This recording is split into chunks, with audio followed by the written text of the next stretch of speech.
morning, everyone, and everyone who's online. As we rest easily and comfortably, gathering here in person and online, we turn to the sacred space of our hearts. So closing your eyes if that's comfortable for you, or just resting your gaze wherever you choose. We begin to focus on our breath. Inhaling, we open to our overflowing good. Exhaling, we release tension and negative thoughts. With each mindful breath, we are free and light. With every heartbeat, we are grounded and present, centered and still. Rest in the stillness. Focus on this thought. Above all, love.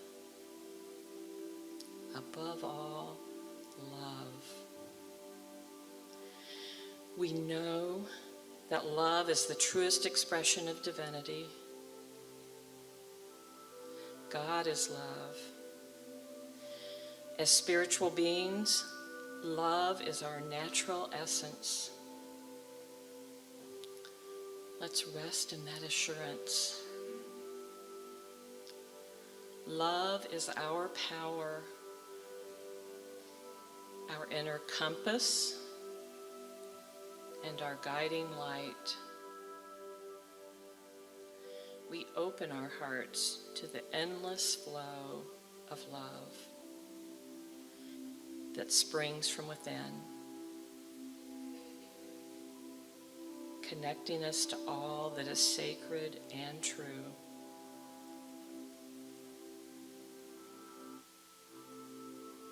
We know in times of chaos, uncertainty, conflict, love is our strength. Love's harmonizing energy radiates from within each of us, creating an aura of peace.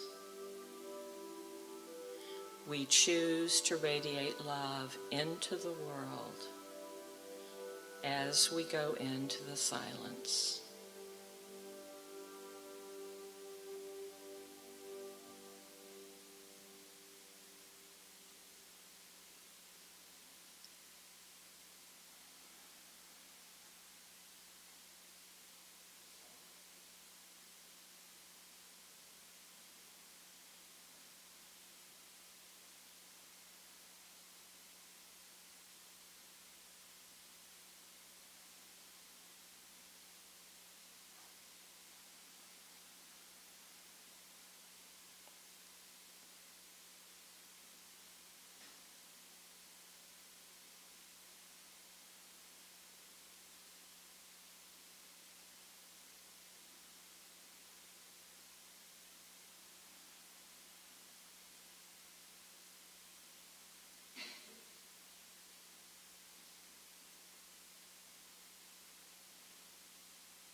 Love is our eternal refuge.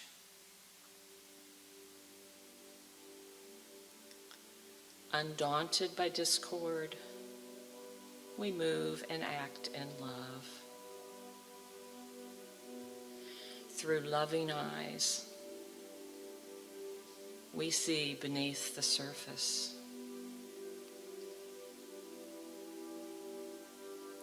We know that the very love that is God is also within each of us. We are love in action, sharing acts of kindness. And so it is. Amen.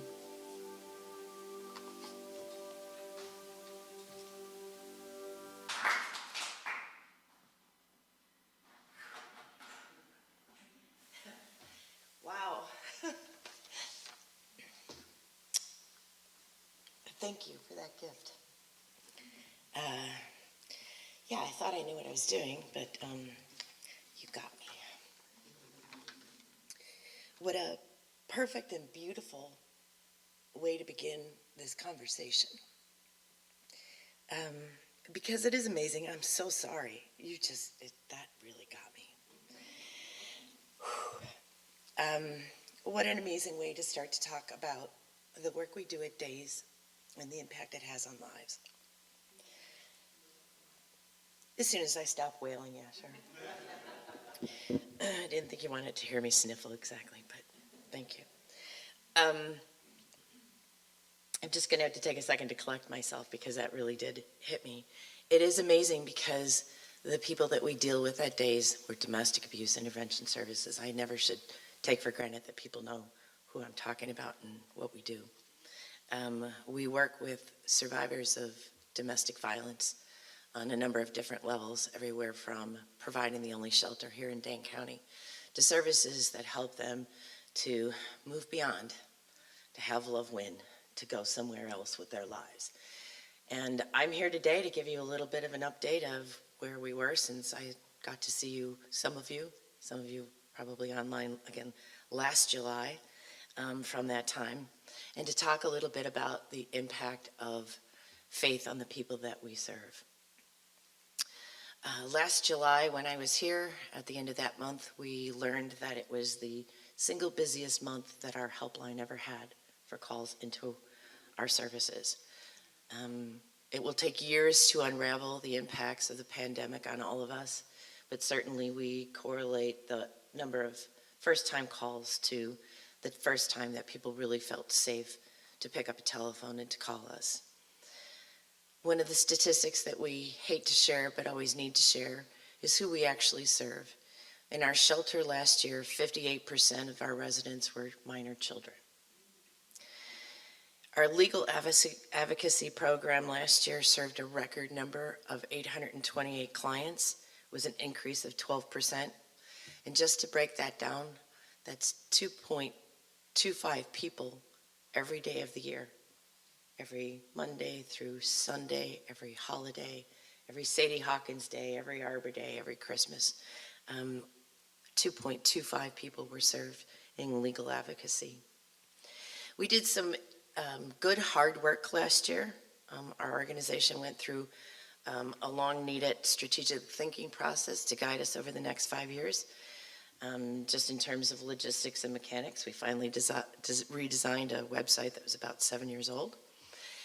We're working with some folks at the university on piloting a tech safety clinic, which is offering people who come to us the opportunity to have all of their devices, telephones, automobiles, iPads, computers, tracked for anything that might be tracking them. And we're soon to offer, after very many years, a text helpline. So people who don't have the ability to call us can reach us even by texting us on their phones. So that's just a brief update. What I really came here to talk about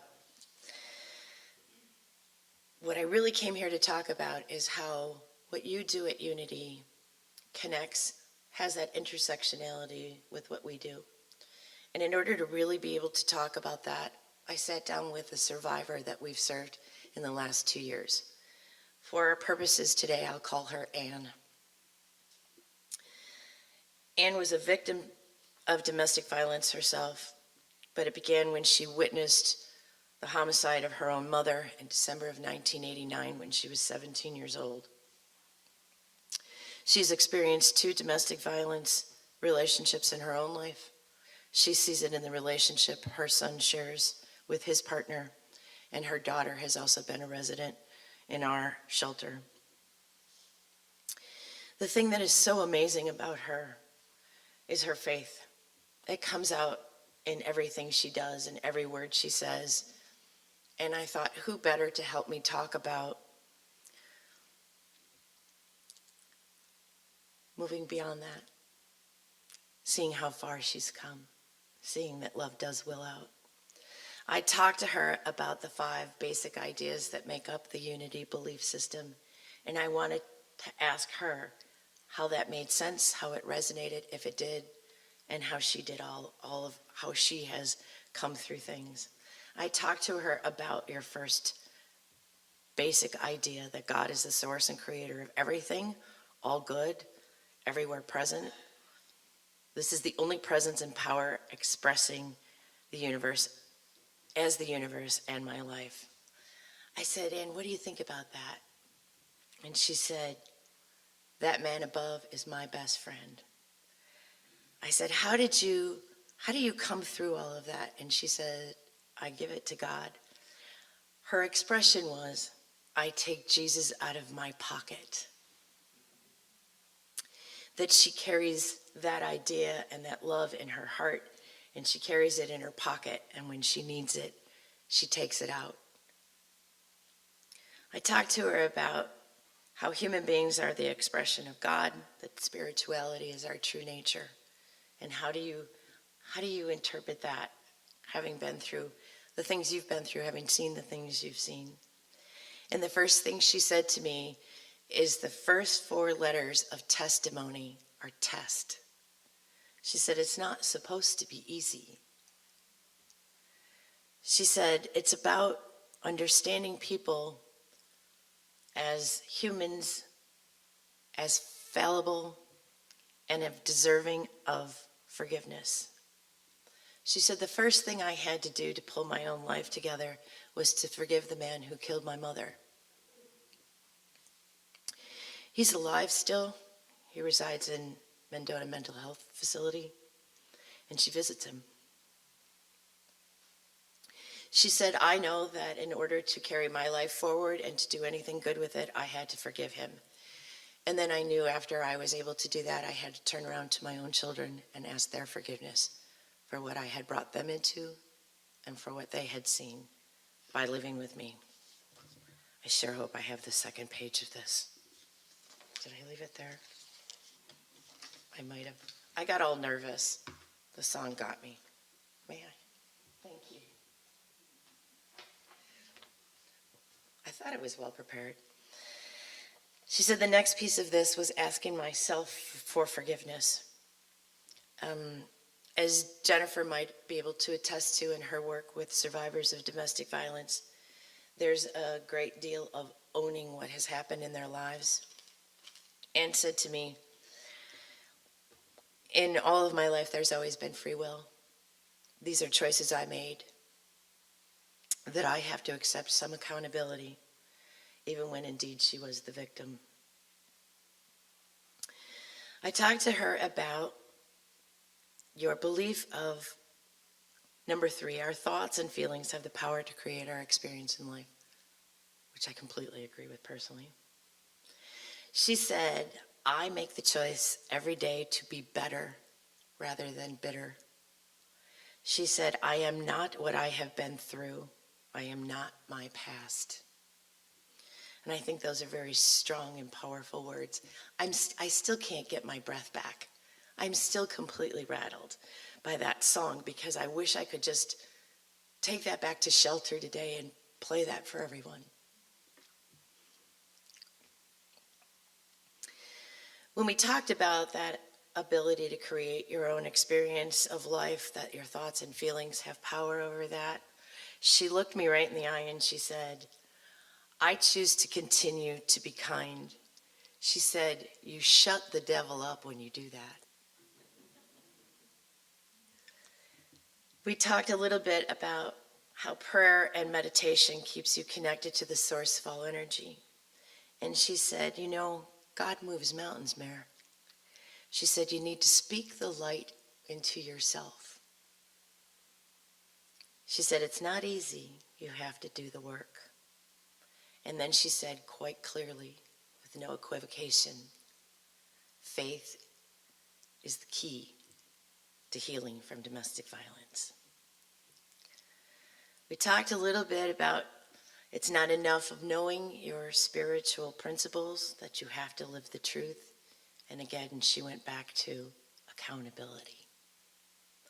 She said, I like to think of myself on my best days as an ex-hypocrite.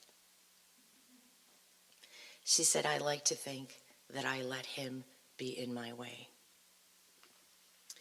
I wanted to share all of that with you because when you support DAIS, it is a part of Unity's mission and vision, that is love in action, that these acts of kindness matter and matter to human life around you.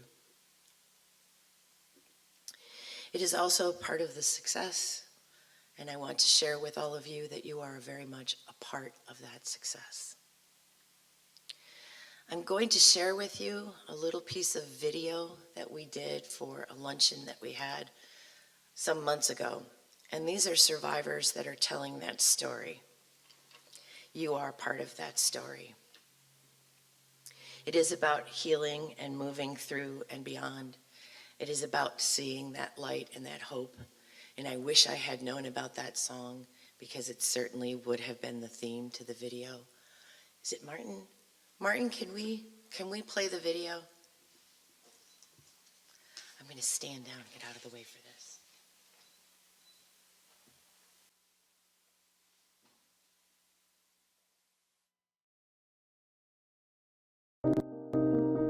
It felt like a home.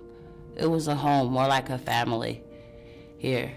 And the programs, and they let you be yourself. You're not forced to share anything, but they're here to help. You have to speak up to get the help you actually need. Don't be scared. I made it, you can make it too. I couldn't explain how I feel or how happy or proud of myself I am that I'm able to move on and be happy and not pass prejudgment on the next person, because I do understand everyone isn't the same, and I'm just gonna live life as it comes. I don't watch over my shoulder anymore, and DAIS is the reason I can do that. DAIS didn't give me strength. DAIS helped me harness the strength I already had inside me and build back up the person I had been whittled away, and build back up the person that had always been there, and helped me realize that within myself I had the strength to protect myself and my kid. My life today has been going great. Like I said before, I'm enrolled in school. I work a full-time job. I'm a full-time mom, and I have a beautiful daughter. She's 3, and we're doing great. Well, I'm in the best place I've ever been. I'm able to take care of my kids financially with no worries. I am helping others. I am giving back to others. I got positive friends in my life. I'm cooking because I'm a chef. I just want to say thank you, DAIS, for all of your support and hard work that you guys put into my situation and everyone else's situation. I want to thank DAIS and all of the people that helped me along the way. You saved my life, you saved my kid's life, and my kid may have lost their dad, but they still have their mom, and I don't think I would be here if it weren't for DAIS. Thank you. Without DAIS, I wouldn't be this strong Black woman.